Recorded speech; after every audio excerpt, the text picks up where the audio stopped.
RS football ഫാമിൻ്റെ പുതിയ വീഡിയോയിലേക്ക് എല്ലാ മാന്യപ്രേക്ഷകർക്കും സ്വാഗതം. ഇന്ന് നമ്മൾ സംസാരിക്കാൻ പോകുന്നത് ഇന്നലെ പ്രസിദ്ധീകരിച്ച Laureus world sports man of the year അവാർഡിനെ കുറിച്ചാണ്. ഇതിൽ സ്പോർട്സ് കാറ്റഗറിയിൽ ഒരുപാട് അവാർഡുകളുണ്ട്. അതിൽ സുപ്രധാനമായിട്ട് ഫുട്ബോളിനെ സംബന്ധിച്ചിടത്തോളം പറയാനുള്ളത് ലെമീൻ യമാൽ, സ്പെയിനിൻ്റെ ബാഴ്സലോണയുടെ യമീൻ യമാൽ, 17 വയസ്സാണ് യമീൻ യമാലിന് breakthrough award of the year കിട്ടിയിട്ടുണ്ട്. അതേപോലെ തന്നെ team of the year award കിട്ടിയിരിക്കുന്നത് മറ്റാർക്കുമില്ല, റിയൽ മാഡ്രിഡിനാണ് കിട്ടിയിരിക്കുന്നത്. ഈ അവാർഡ് എന്ന് പറഞ്ഞാൽ 2000-ലാണ് കൊടുക്കാൻ തുടങ്ങിയിട്ടുള്ളത്.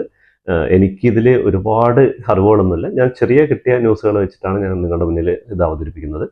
ഇതിൽ ഫുട്ബോളിൽ നിന്ന് sportsman of the year award കിട്ടിയിട്ടുള്ള ആകെ ഒരൊറ്റ വ്യക്തിയാണുള്ളത്. അതും 2 പ്രാവശ്യം, 2020-ലും 2023-ലുമാണ് കിട്ടിയിരിക്കുന്നത്. അത് മറ്റാരുമല്ല, സാക്ഷാൽ ലയണൽ മെസ്സിക്കാണ് കിട്ടിയിട്ടുള്ളത്. വേറൊരു ഫുട്ബോൾ പ്ലെയർക്ക് പോലും ഈ ഒരു അവാർഡ് ഇതുവരെ എത്തിപ്പിടിക്കാൻ പറ്റിയിട്ടില്ല. 2020-23-ലാണ് ലയണൽ മെസ്സിക്ക് ഈ അവാർഡ് കിട്ടിയത്.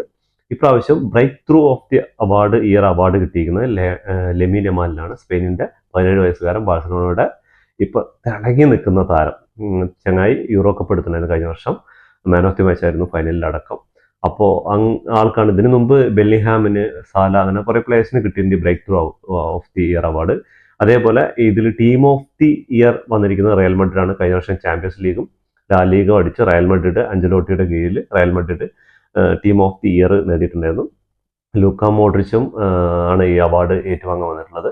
പിന്നെ ഇതിനു മുമ്പ് അർജന്റീന വേൾഡ് ചാമ്പ്യനായ അർജന്റീനയ്ക്കും അതേപോലെ ഇറ്റലിക്കൊക്കെ ഈ അവാർഡ് കിട്ടിയിട്ടുണ്ട്. പക്ഷെ ഒരു സ്പോർട്സ്മാൻ ഓഫ് ദി ഇയർ കിട്ടിയത് ലയണൽ മെസ്സിക്ക് മാത്രമാണ്. പിന്നെ ഇതിനെക്കുറിച്ച് കൂടുതലും അത്ലറ്റിക്സ്, അതേപോലെ പോൾ വാൾട്ട്, അതേപോലെ ബാഡ്മിൻ്റൺ, ടെന്നീസ്, അങ്ങനെയുള്ള പ്ലെയേഴ്സിനും ഒക്കെയാണ് ഈ അവാർഡ് കൂടുതലായി കിട്ടുന്നത്. ഇപ്രാവശ്യത്തെ Laureus sportsman of the year award കിട്ടിയിരിക്കുന്നത് സ്വീഡൻ്റെ പോൾ വാൾട്ട് താരം മോണ്ടോ ഡുപ്ലാന്റിസിനാണ് കിട്ടിയിരിക്കുന്നത്. ഫുട്ബോൾ ലോകത്തെ പുതിയ വിശേഷങ്ങളുമായി വീണ്ടും കാണുന്നവരെ ശുഭദിനം. ഈ വീഡിയോ ഇഷ്ടപ്പെട്ടാൽ ലൈക്ക് ചെയ്യുക, ഷെയർ ചെയ്യുക, സബ്സ്ക്രൈബ് ചെയ്യുക. സബ്സ്ക്രൈബ് ബട്ടണിനടുത്തുള്ള ബെല്ലൈക്കൺ ഒന്ന് ക്ലിക്ക് ചെയ്ത് വയ്ക്കുക. ഞങ്ങളുടെ പുതിയ വീഡിയോകൾ നോട്ടിഫിക്കേഷനായി നിങ്ങൾക്ക് എത്തിച്ചേരുന്നതായിരിക്കും.